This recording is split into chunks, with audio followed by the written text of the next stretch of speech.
The stars did not warn them. That was the first mistake. Fleet Admiral Jonas Mercer stood on the command bridge of the U.S. Dominion Ascendant, watching the quiet of deep space stretch endlessly across the forward viewport. No storms, no anomalies, no sign of anything wrong, until space itself broke. "Sir," Tactical Officer Evan Holt said, voice tight. "Long-range sensors just picked up multiple fold space ruptures." Mercer didn't turn immediately. "Enemy fleet?" Holt hesitated. "Unknown signature. It's not stable enough to classify." That got Mercer's attention. He stepped closer to the holographic display. At first, there was nothing but scattered distortion points at the edge of human-controlled space. Then the distortions multiplied, fast. Too fast. Dozens. Hundreds. Thousands. "Jamming?" Mercer asked. "No, sir," said Communications Officer Lena Ortiz. "There's no signal interference. Our systems are clean. It's like the data itself can't decide what it's seeing." The first human patrol fleet vanished. Not exploded. Not destroyed. Just gone. A clean absence where ships had existed seconds before. No debris. No distress signal. No radiation spike. Just nothing. The bridge fell silent. Then alarms began. "Seventh response wing is offline," Holt said quickly. "All ships. All units. No survivors. No wreckage." Mercer narrowed his eyes. "Replay last sensor data." Holt did. For half a second, the hologram showed the fleet in formation. Then something overlaid it. A second version of reality. In that version, the ships were already gone. And then the first version disappeared. Ortiz whispered, "That's not destruction." Caleb Rowe from engineering stepped forward. "It's overwriting. Like someone is editing space itself." Mercer's expression hardened. "Can we target it?" "We don't even know what it is," Holt replied. Another fleet vanished. Then another. Each disappearance faster than the last. The enemy wasn't advancing. It was correcting. As if humanity's presence was an error being erased across multiple systems at once. A fractured transmission suddenly broke through all channels. Not audio. Not language. A structured pulse of mathematical certainty. It forced itself into every human console simultaneously. Ortiz grabbed her head. "It's in the comm network." Caleb scanned the output. His face went pale. "I'm translating it."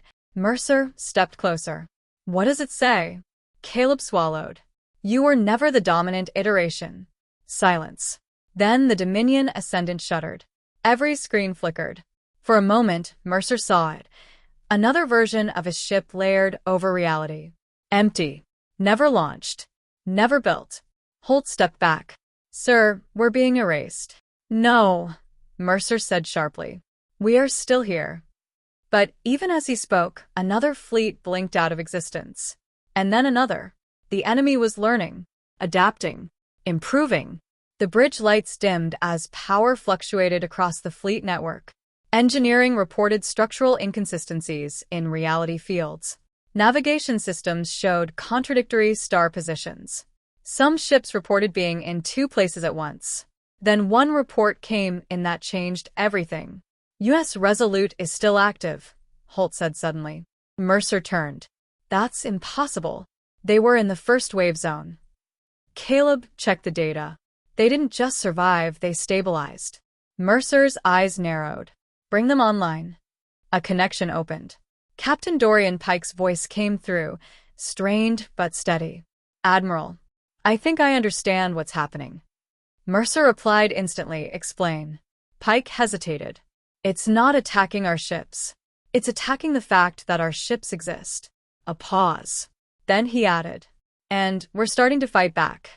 Mercer stepped forward. "How?" Pike's answer came quietly. "By refusing to stop existing." The Dominion Ascendant trembled again. And this time the fleet didn't just disappear. It fought to remain. The fleet should have died. That was the first conclusion Fleet Admiral Jonas Mercer reached as reality flickered across the command bridge of the U.S. Dominion Ascendant. But it didn't. Instead, something impossible happened. Ships began returning. Not rebuilt. Not repaired. Remembered. Report. Mercer ordered. Tactical Officer Evan Holt stared at his console, blinking rapidly. Sir, multiple vessels that were marked erased are reappearing on long-range scans. Caleb Rose stepped closer to the tactical display. That's not reappearance. Their signatures never fully collapsed. They're reasserting baseline existence. Mercer narrowed his eyes. Explain in English. Caleb hesitated. It's like reality tried to delete them, but failed to overwrite the original file. A cold silence passed through the bridge. Then another flicker across the fleet map. A ship, U.S. Valiant Spear, blinked out of nothingness directly into formation. Then another. And another. Holt whispered, "That's not possible." They were erased. Caleb shook his head. Not erased. Interrupted. The enemy was still out there. Still rewriting space. Still trying to remove humanity from the fabric of existence itself. But something had changed. The human ships were resisting not with firepower, but with identity. Engineering alarms suddenly flared. Structural inconsistency detected across surviving vessels, said Chief Engineer Marla Vance over comms. It's like the ships are locking themselves into fixed states across multiple probability layers. Mercer stepped forward. Define probability layers. Caleb answered quickly. Think of reality as multiple overlapping drafts. The enemy edits all drafts at once. But now our ships are anchoring themselves across all versions. Holt frowned. How? Caleb hesitated. Memory. Silence. Then Mercer turned sharply. That's not a defense system. It is now, Caleb said. A deeper scan came through. Every surviving ship had activated something buried deep in their quantum cores, existence imprint architecture. A failsafe humanity had never fully tested. Originally designed for deep space identity preservation in fold travel, it stored more than location or structure. It stored being. Every ship carried within it a complete record of itself across possible timelines. Launch sequence. Crew assignments. Maintenance cycles. Battle history. Even moments that had never happened but could have. Holt stared at the readings. So, if reality tries to erase them, it hits a contradiction, Caleb finished. And contradictions fail, Mercer said quietly. A pause. Then another ship stabilized. Then 5 more. The Dominion Ascendant shuddered as the fleet map reassembled itself in real time. But the enemy responded immediately. Space fractured. A wave of distortion rolled through the battlefield, targeting inconsistencies. Ships that were partially erased flickered violently, caught between existence states. One squadron vanished entirely. Another reappeared in the wrong position, seconds before its own destruction. Holt clenched his fists. It's adapting faster than we can stabilize. Mercer didn't look away from the viewport. Then we adapt faster. Caleb shook his head. Sir, there's something else. What? Caleb hesitated. The enemy isn't just deleting ships anymore. It's trying to rewrite what a ship is. The words hung heavy in the air. On the main display, alien constructs finally became visible. Not ships in any conventional sense, but impossible geometric formations, like broken laws of physics forced into motion. Each one shimmered between states, never fully consistent. They didn't fire weapons. They edited outcomes. A burst of alien influence swept across a human formation. Instantly, 3 destroyers blinked out of existence. Not destroyed. Not moved. Never having existed in that moment. Mercer's voice turned cold. Target them. Holt hesitated. Target what, exactly? Mercer stepped forward. The source of the rewrite. Weapon systems struggled to lock on. The enemy had no fixed coordinates. Every attempt to target them returned contradictory results. They exist in multiple states simultaneously, Caleb said. We can't lock a weapon onto something that doesn't agree with itself. Another wave hit. A carrier flickered, half present, half erased. And then something unexpected happened. It didn't vanish. It fought back. The UNS Resolute surged forward, its existence stabilizers flaring brighter than anything else in the fleet. Captain Dorian Pike appeared on comms. We figured it out, Pike said urgently. Mercer leaned forward. What did you figure out? Pike's answer was simple.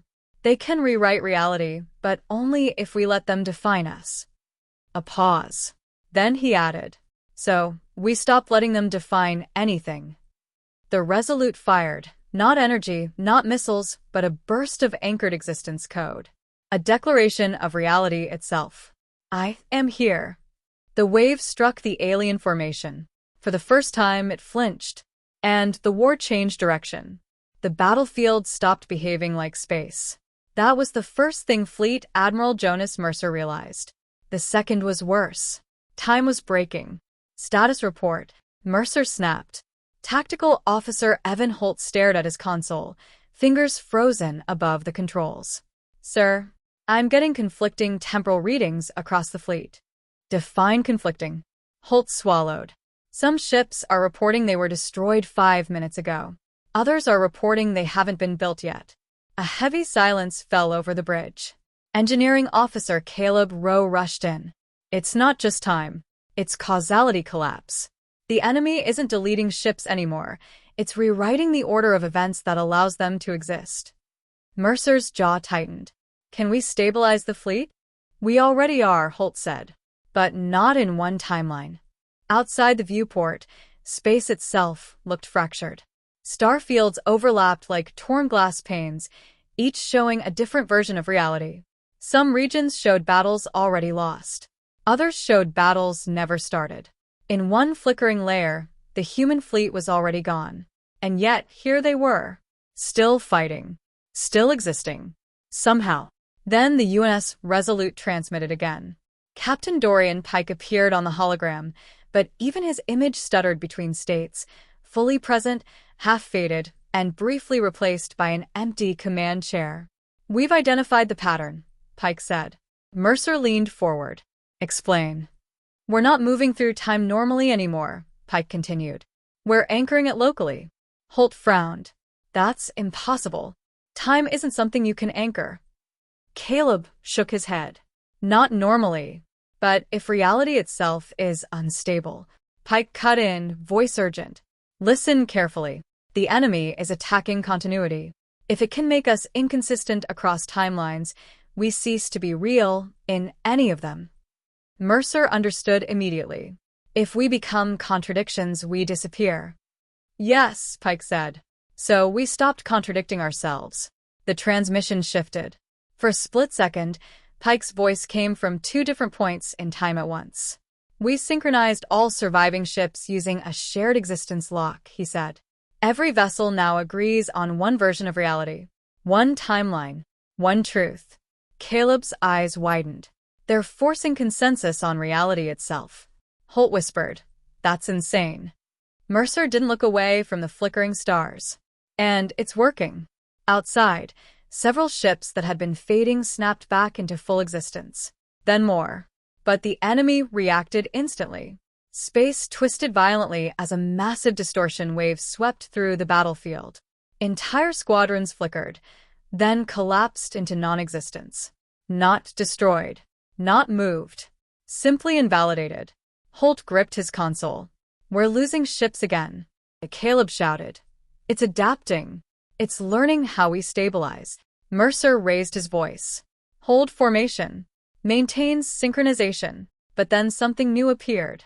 Not another fleet. Not another wave. A message. Not transmitted through systems. Injected directly into human perception. Every crew member on every surviving ship saw the same phrase burned into their vision. You are temporary. Holt dropped to one knee, clutching his head. Get it out of my mind. Caleb staggered. It's not data, it's a concept attack. Mercer felt it too. A pressure inside thought itself, trying to convince him that every memory he had was unreliable. That Earth had never existed. That the fleet had never launched. That he had never been born. But Mercer stood firm. No, he said quietly. The bridge went still. He stepped forward. We remember Earth. The words spread across fleet channels. We remember launch. We remember every life aboard these ships. One by one, surviving vessels began broadcasting their own existence, not as coordinates or status reports, but as lived certainty. Crew memories. Training logs. First jumps into fold space. The sound of engines roaring at departure. Children waving from orbital stations. Humanity itself, declared as fact. The distortion wave slowed. For the first time, the enemy didn't advance. It hesitated. Holt stared at the readings. It's reacting emotionally. Caleb shook his head. No. It's calculating uncertainty. Mercer narrowed his eyes. Then we do the one thing it can't process. He turned to comms. Broadcast everything. Every ship complied. The void of space filled with humanity's collective existence, billions of moments asserting a single truth. We are real. And for the first time in the war, the enemy began to doubt. The war ended in the wrong way. Not with victory, not with defeat, but with something arriving that neither side had prepared for. Fleet Admiral Jonas Mercer felt it before sensors confirmed it. A pressure in reality. Like space itself had started paying attention. Report, Mercer said quietly. Tactical Officer Evan Holt didn't answer immediately. His eyes were locked on the long-range display. Sir, I'm getting a signal that doesn't match any known transmission format. Caleb Rowe leaned over. Is it alien? Holt shook his head slowly. No, it's not even structured like communication. The bridge dimmed slightly. Not from power loss. From absence. Every system across the fleet flickered at once. Then stabilized. Then flickered again. Chief Engineer Marla Vance came over comms, voice strained. Admiral, we just had a full fleet-wide synchronization error. It's like something is overriding observation itself. Mercer turned to the viewport.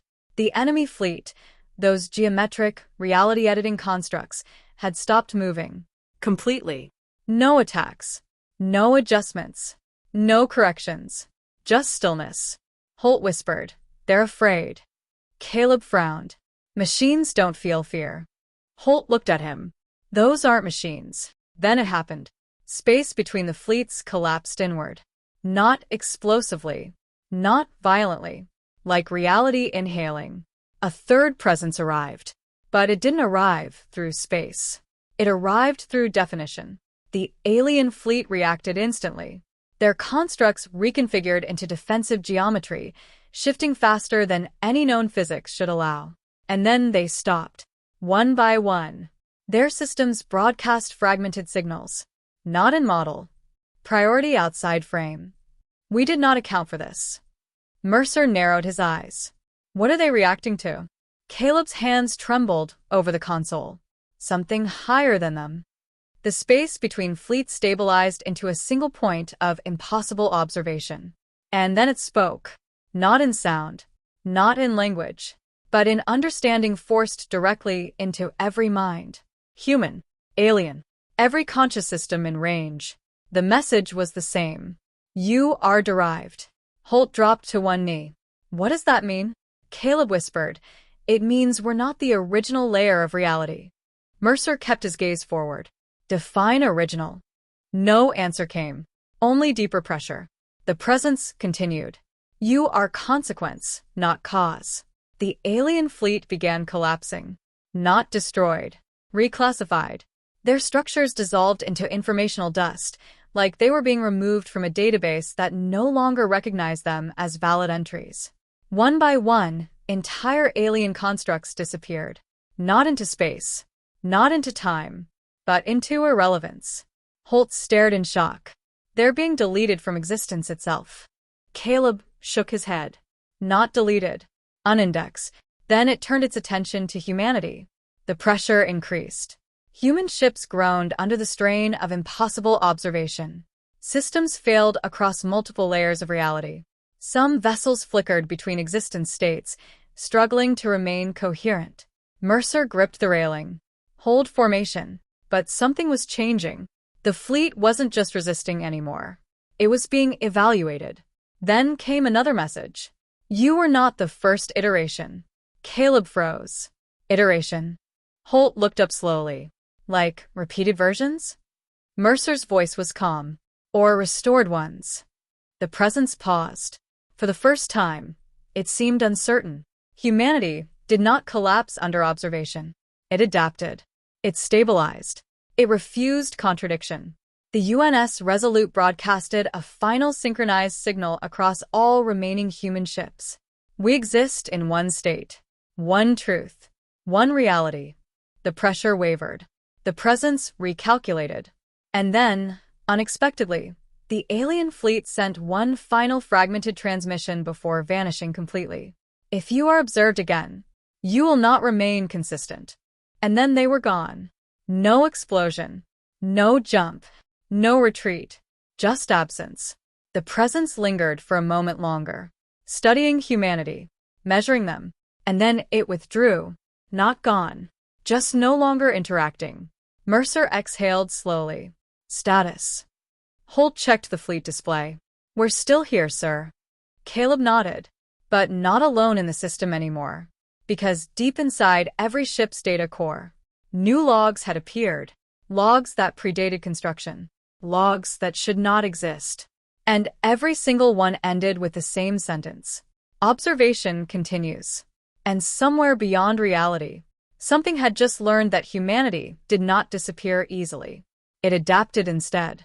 There was no celebration, no cheers, no relief, because survival didn't feel like victory anymore. It felt like being kept.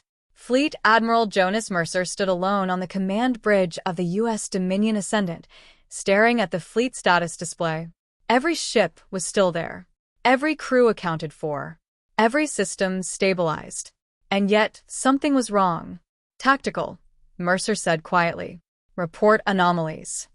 Officer Evan Holt didn't answer immediately. His fingers hovered over the console, hesitation creeping into every movement. Sir, Holt said slowly, you need to see this. Caleb Rowe was already there, scanning the data streams. I've been seeing it for the last 3 minutes, Caleb muttered. I just didn't want to say it out loud. Mercer stepped forward. Say it anyway. Caleb exhaled. Our ship logs have changed. Silence. Then Mercer. Changed how? Caleb turned the display toward him. Every vessel in the fleet now contained entries that should not exist. Not corrupted.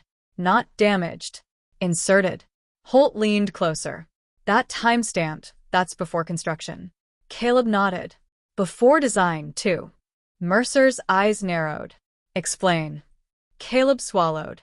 We have existence records for ships that were never built in this timeline. A heavy silence fell over the bridge. Holt whispered, That's impossible. Caleb shook his head. Not if we weren't originally created in this timeline. Mercer didn't react immediately. Then, quietly, we were restored. No one spoke. Outside the viewport, space was calm again. The alien fleet was gone. The higher presence was gone. The war had stopped. But the universe felt edited. As if someone had finished a correction and was waiting to see if it held. Then the message arrived. Not through comms. Not through sensors. But through every system at once. Across every human ship. Across every database. Across every piece of recorded reality. A single line appeared. You were not the first version. Holt stepped back. Okay, that's officially the worst thing I've ever seen. Caleb zoomed in on the log structure. These aren't new records. They're overwritten histories trying to reconcile themselves with our existence. Mercer turned away from the display. So, what are we? No one answered immediately. Then the UNS Resolute transmitted a final fleet-wide synchronization burst. Captain Dorian Pike's voice came through, calm but heavy. We've been analyzing the residual structure left behind after the alien collapse. Mercer replied, and Pike hesitated. And we don't think this is the first time humanity has reached this point. Silence. Then Holt. Meaning? Pike's voice lowered. Meaning we may have failed before. Caleb whispered, or been reset. Mercer finally spoke. And this time, a pause. Then Pike answered. This time we didn't break. The bridge fell silent. Because it made sense. The enemy hadn't been invading. The higher presence hadn't been attacking. It had been evaluating stability. And humanity had done something it wasn't supposed to do. It had remained consistent under deletion. Mercer stepped closer to the viewport. Beyond the fleet, Space stretched endlessly, calm, quiet, almost peaceful. But now they knew what peace meant. It meant temporary acceptance. Holt broke the silence. "So what now, sir?" Mercer didn't turn around. "We adapt." Caleb frowned. "To what?" Mercer's voice was steady. "To whatever tries to remove us next." A long pause. Then a new system alert appeared across every ship. No source. No origin. Just a single line, pulsing faintly in the void of space. "Observation will resume." Holt looked at it. "That's not a threat." Caleb nodded slowly. "It's a schedule." Mercer finally turned from the viewport. "Then we prepare." The fleet began to reorganize once again, not as a military formation, not as a defensive posture, but as something new. Something persistent. Something structured, not around survival, but refusal. And deep in the void beyond known reality, something watched the unchanged data of humanity and recorded a new classification. Anomaly. Undeletable. The fleet that had been erased once before refused to be erased again, and would not stop existing. Not even for reality itself.